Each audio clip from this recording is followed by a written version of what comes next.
All right, we're gonna learn a little bit about threading some conduit today, or pipe. This is a pipe threader. We're gonna use it to cut and thread some conduit for my class.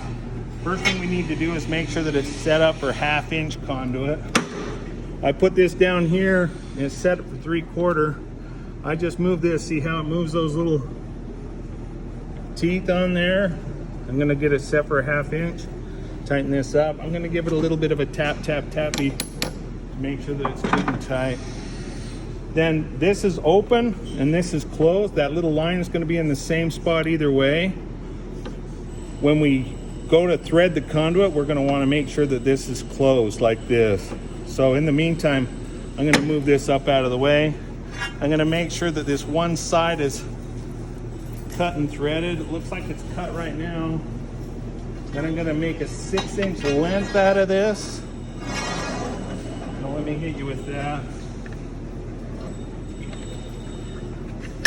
So this has kind of a slide hammer in there. Let me snug this side up a little.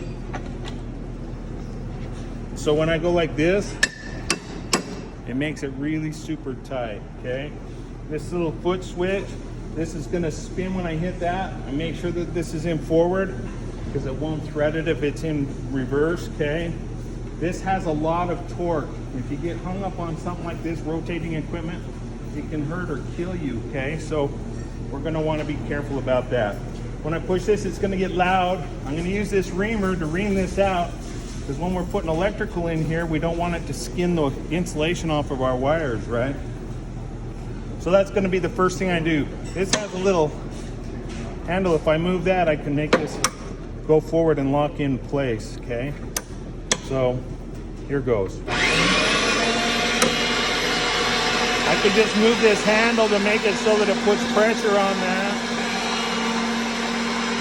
I want to get that big deep burr out of there. This has an automatic oiler on there.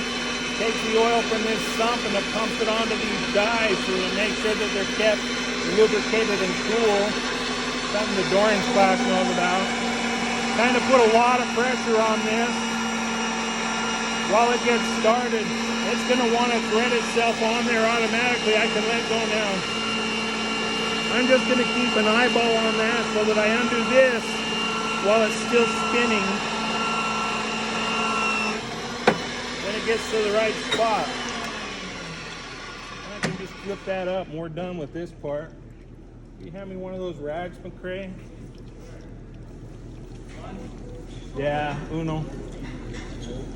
Thanks.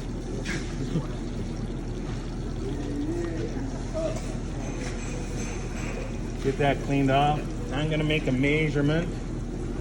Don't want that crap on me. I'm gonna make a measurement. I'm gonna make this 6 inches, and then I'm going to cut it. I'm gonna spin this piece around, and I'm gonna thread the other side. Okay. Got a tape measure, Sharpie brand magic marker. 6 inches, like magic.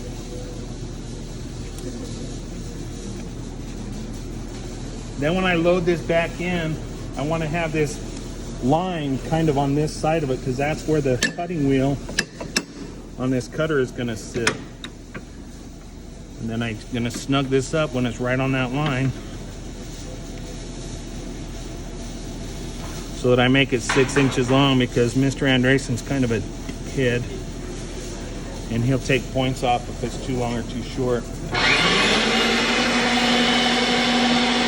Just kind of let it make the whole spin before you make it tighter. That just kind of squeezes it apart from each other. When it starts to get close, I don't want you to drop it in that thing of oil because then it gets gross. So catch it if you can. Move that back up. And we're back to reaming this piece out.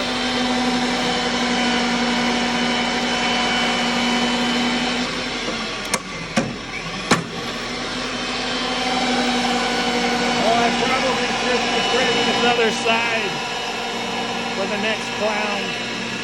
Old habits die hard. And I'm going to take this and I'm going to put it in there and I'm going to do this threading on the other side just like I did on this.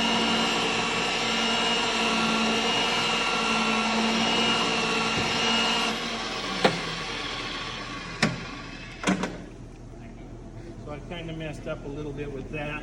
I threaded this next one instead of this one on the other side because when you're making a whole bunch of 6-inch nipples, that's kind of the way you do it.